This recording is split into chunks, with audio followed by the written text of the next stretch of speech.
السلام علیکم۔ اعوذ باللہ من الشیطان الرجیم۔ بسم اللہ الرحمن الرحیم۔ الحمد للہ رب العالمین والصلاة والسلام علی رسول کریم، اما بعد۔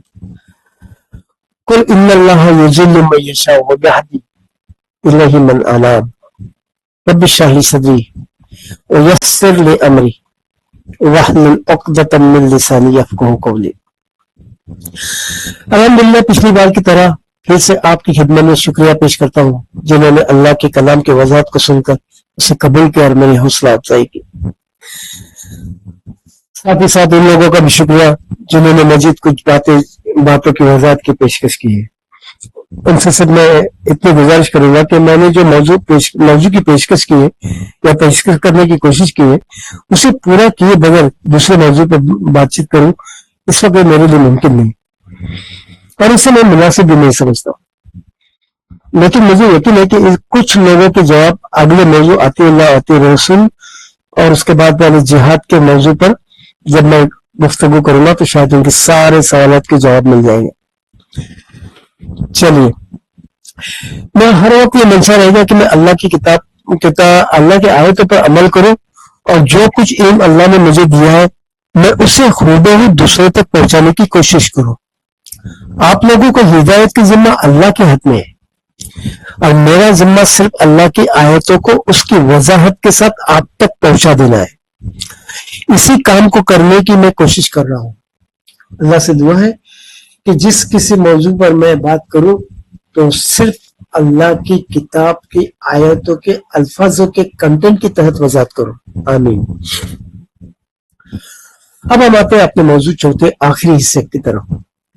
جس کسی نے میرے تینوں ویڈیو کی طرف توجہ دیا اور سنا ہے، اگر انہوں نے اس چوتھے حصے کی بھی توجہ دی تو ہو سکتا ہے کہ اللہ چاہے تو انہیں مومن کی راہ پر چلنے کی توفیق دی جائے اور وہ اپنی آخرت بہتر کرے، آمین۔ ہم اللہ کی کتاب کی 2 آیتوں کو سمجھتے ہیں، پھر ہم آگے بڑھتے ہیں۔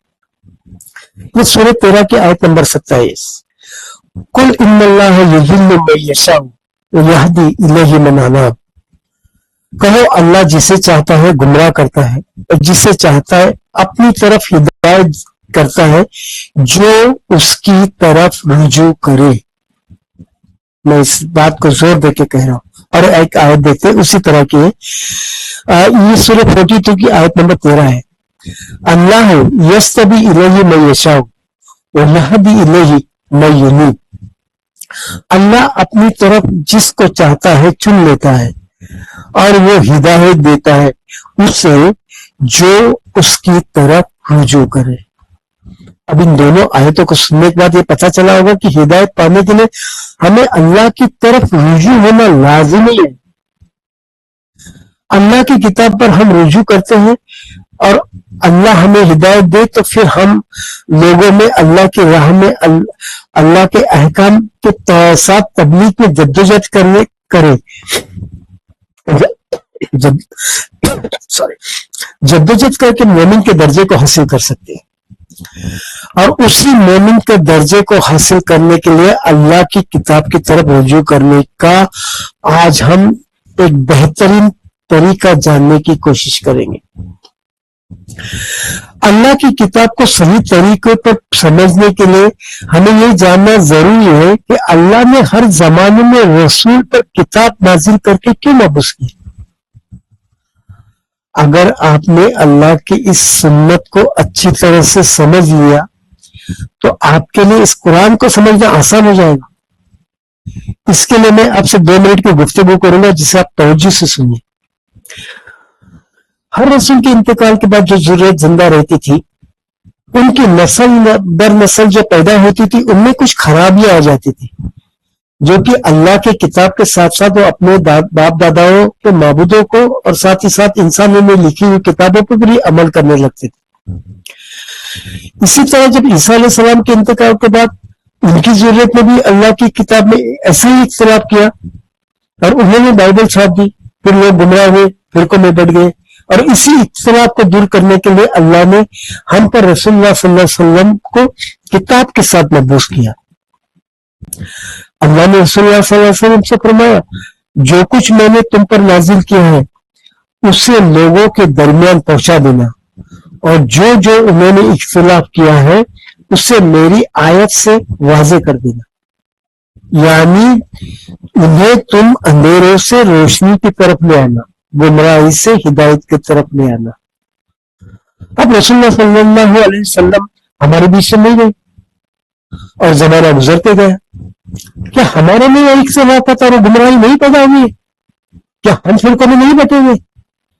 इसी इख्तिलाफ और गुमराही को दूर करने के लिए अल्लाह ने हमसे कहा है कि तुम जिन्हें मैंने इल्म दिया है, लोगों के इख्तिलाफ को मेरी आयतों से रूबरू करो, लोगों में जाकर इस किताब की तबलीग करो और इस तबलीग में जद्दोजहद करो। इन सब बातों का निचोड़ क्या है? जो कुछ अल्लाह ने रसूलुल्लाह सल्लल्लाहु अलैहि वसल्लम पर नाजिल किया है, जो हमारे पास कुरान की शक्ल में मौजूद है, उस पर अमल करो ताकि हम हिदायत हासिल करें। और अगर आप उसके अलावा किसी और किताबों को अपनाते हो तो ऐसे लोगों के दिल पर अल्लाह मोहर लगा देता है। इतना सुनने के बाद अब हमारी जिम्मेदारी क्या होगी? अगर हमें हिदायत हासिल करना है तो अल्लाह की किताब की तरफ रुजू करना है और उसी से हमें हिदायत हासिल करना है। अब सबसे अहम बात जिस पर बहुत ज्यादा तवज्जो के साथ इस बात को दिलो दिमाग में रखना होगा, जब भी हम अल्लाह की कोई आयत को पढ़कर समझने की कोशिश करेंगे, उस आयत को समझते वक्त हमने किसी भी शख्सियत से जोड़कर समझने की कोशिश नहीं करना है या रसूलुल्लाह सल्लल्लाहु अलैहि वसल्लम के अजवास के नाम के साथ या किसी सहाबा के नाम के साथ या किसी काफिरों या मुनाफिकों या मुशरिकों के नाम के साथ जोड़कर नहीं देखना है। अगर आपने जिस किसी भी आयत को किसी भी शख्सियत के नाम के साथ जोड़कर समझने की कोशिश की तो आप फिरकों में बच जाएंगे। ऐसा क्यों? क्योंकि अल्लाह ने हमें किसी भी शख्सियत के नाम के साथ आयत पेश नहीं की। तो हम ऐसी कैसी हिम्मत कर सकते हैं कि अल्लाह के आयत को किसी भी शख्सियत के नाम के साथ जोड़ दे? ये हमारे लिए ज़ेबा नहीं है। हाँ, जिस किसी आयत को अल्लाह ने किसी नाम के साथ पेश किया हो, जैसे नबियों के नाम के साथ, फिरौन के नाम के साथ, कारून के नाम के साथ, हामान के नाम के साथ, लुकमान के नाम के साथ, जुल्करनैन के नाम के साथ वगैरह वगैरह, तब बेशक हम उनकी शख्सियत के बारे में सोच सकते हैं। इसमें कोई शक नहीं, अल्लाह ने इस कुरान में बहुत सारे वाक़यात बयान फरमाए हैं। कुछ वाक़यात हैं जो पिछले रसूलों के, कुछ ऐसे भी वाक़यात हैं जो रसूलुल्लाह के सामने पेश आए थे, उनका भी जिक्र है।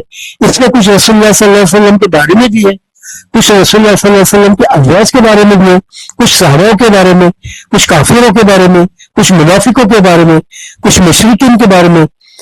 ये सारे वाक़यात अल्लाह ने क्यों बयान किए?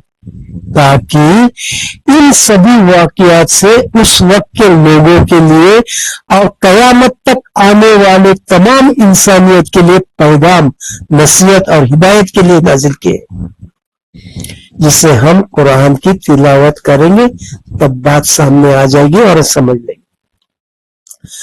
अल्लाह ने कुरान में कुछ गैब की बातें भी फरमाया है, बयान की। आगे कहा है कि गैब का इल्म अल्लाह ने किसी को नहीं दिया, हर किसी को मतलब दिया नहीं, बहुत कम दिया है। तो हमें चाहिए कि इस मामले में लोगों से न लगे।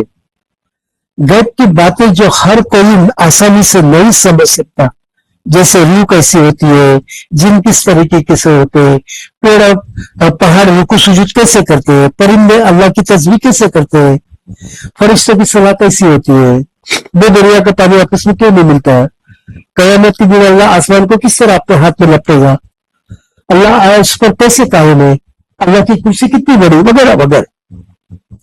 अल्लाह ने इंसान को पैदा किया, उसे अकल अता की, फिर उसे दो रास्ते दिखाए, एक हिदायत का रास्ता, दूसरा गुमराही का रास्ता, और उसे अच्छे और बुरे की तमीज अता की और उसकी हिदायत के लिए रसूलों को मबूस किया और उस पर किताब नाजिल की, जिसके तहत हर वो इंसान जिसे जन्नत की तलब हो وہ उस किताब के अहकाम पर चलते हुए अपनी जिंदगी बसर करे, और जो कोई इससे हटकर अपनी जिंदगी बसर करेगा उसे गुमराही और जहन्नम है। अब हम आते अल्लाह की इस अजीम तरीन किताब को कैसे पढ़े। अब मैं बात को तवज्जो से सुनिए।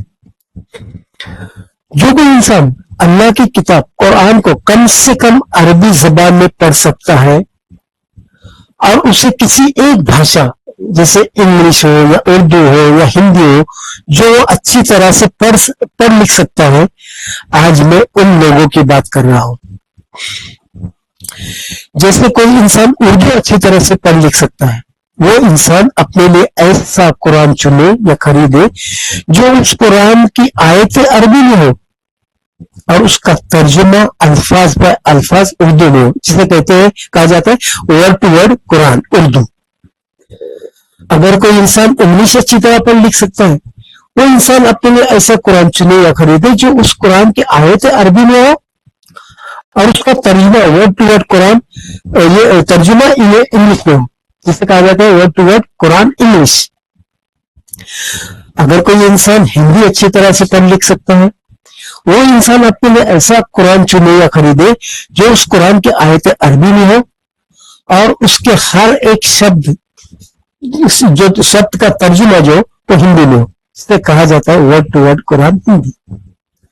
अब आइए उसे पढ़ने की तरतीब कैसी, उसको जान लेते। पहले 10 दिन ईशा के बाद सोने से पहले 15 मिनट कुरान की तिलावत करनी है। किस तरह करनी है मैं आगे बताऊंगा। और फजर नमाज के बाद 15 मिनट उसी को दोहराना है और हर दिन अलग अलग सूरह होगी। उसके अगले 10 दिन में 15 मिनट की जगह 20 मिनट तक पढ़ना है। फिर उसके अगले 10 दिन में 20 मिनट की जगह 30 मिनट तक पढ़ना है। इस तरह कुरान को पहले महीने में पढ़ने का ये मामूल होगा, यानी इस तरह आपको वक्त लगाना है। अब कैसे पढ़ना है?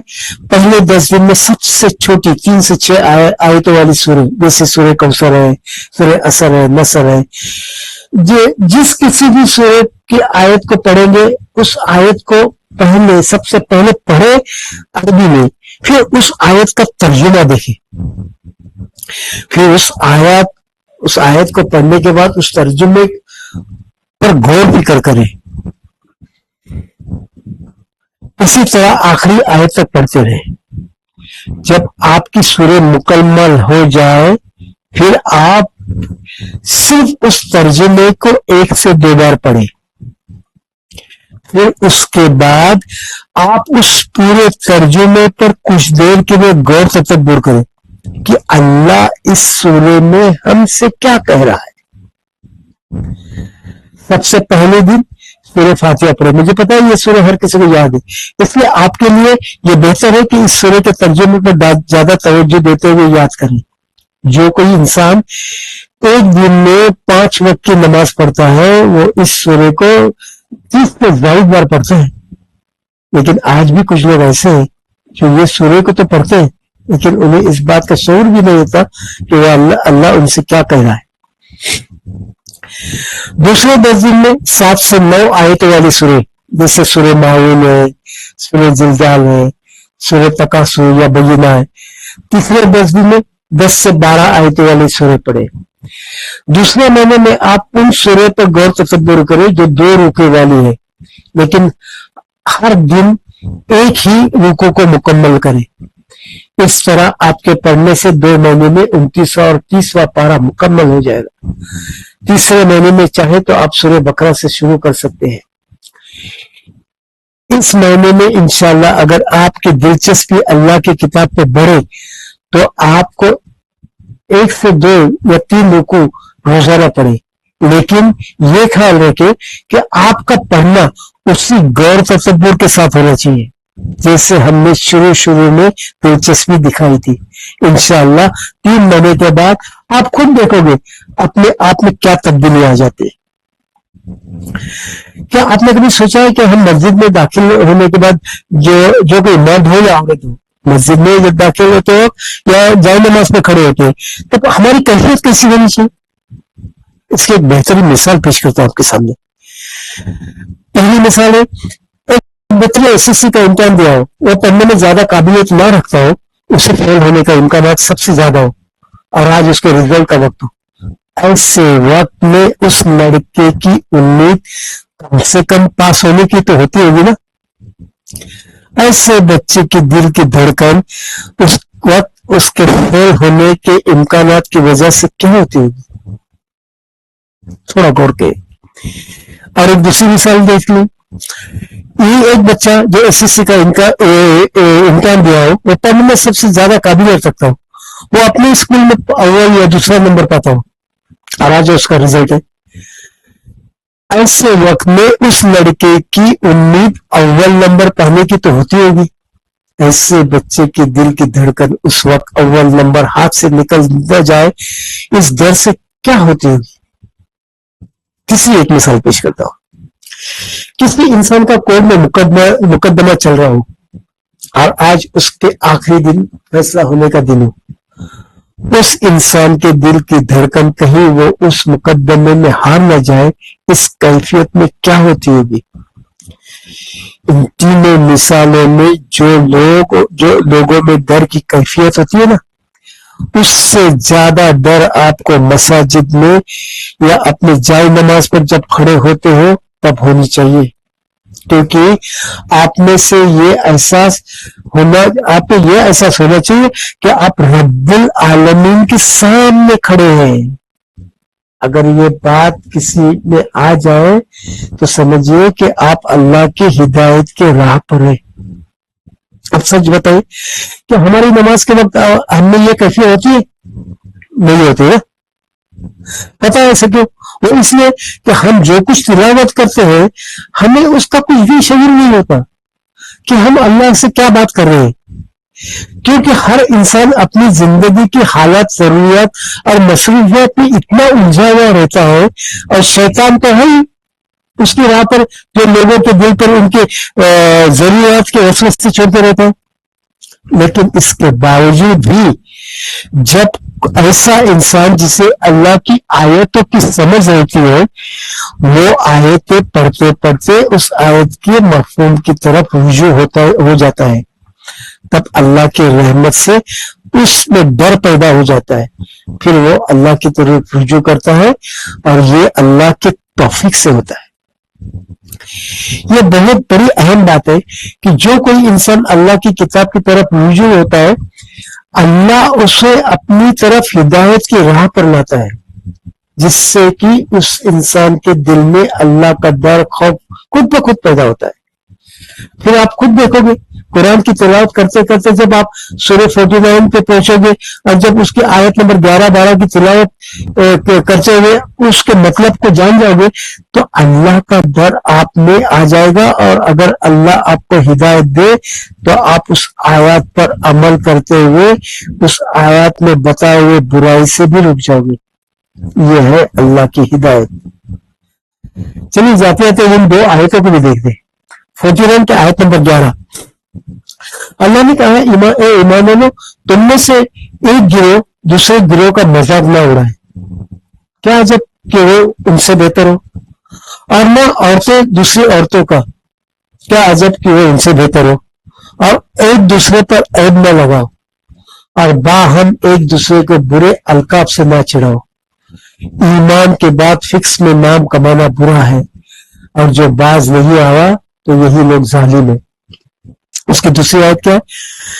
اس کی دوسری آیت میں اللہ تعالیٰ فرماتا ہے، ایمان والو بہت سے گمان سے بچو، بے شک جو بعض گمان گناہ ہوتے ہیں، اور ایک دوسرے کی ٹولی نہ رہو، اور تم میں سے کوئی ایک دوسرے کی غیبت نہ کرے. کیا تم میں سے کوئی اپنے مرے ہوئے بھائی کا گوشت کھانا پسند کرے گا؟ اس سے تو تم گھن کرو گے. اور اللہ سے ڈرو، بے شک اللہ توبہ قبول کرنے والوں نہایت مہربان ہے. ان جیسے بہت ساری آیتیں ہیں جنہیں ہم تلاوت کرتے ہیں. اگر ہمیں ان آیتوں کی سمجھ ہی نہیں ہے تو ہم کہاں سے اس کے اوپر غور تدبر کریں گے؟ اگر آپ کو سمجھ ہوتی ہے تو ضرور بضرور ہم میں ڈر خوف پیدا ہوگا اور اللہ کی رغبت حاصل کر سکیں گے. आज का बयान मैं इसी पर खत्म करता हूँ। इंशाअल्लाह आप इस पर अमल करने की कोशिश कीजिए। मैं उम्मीद करता हूँ इंशाअल्लाह आप नाकामयाब नहीं होंगे और खुद ब खुद आपको यह एहसास हो जाएगा कि आपको अल्लाह की किताब की समझ हासिल हो रही है। फिर अगर आपको इसके बावजूद भी कोई आयत को समझने में दिक्कत पेश आ रही हो तो आप अपने किसी भी आलिम से या मुझसे राब्ता कायम कर सकते हैं। जाते जाते एक बात बताते चलूं, मैं इस तबलीग के जहाद पर अकेला निकला हूं, अभी तक कोई साथी नहीं है। अगर अल्लाह आपको हिदायत दे और आप में इस तबलीग में साथ देने की दिलचस्पी आ जाए तो आप मोमिन का दर्जा हासिल करने की चाहत पैदा कर दे तो इस तबलीग में जहाद में मेरा साथ दे सकते हैं। मेरा व्हाट्सएप नंबर है 9967021696 पर अपना आधार कार्ड की कॉपी भेज दे और आपकी दिलचस्पी बता दे। फिर आखिर में सुनने वालों को सलाम अलैकुम व आखिर दावाना अनिल हम्दुलिल्लाहि रब्बिल आलमीन।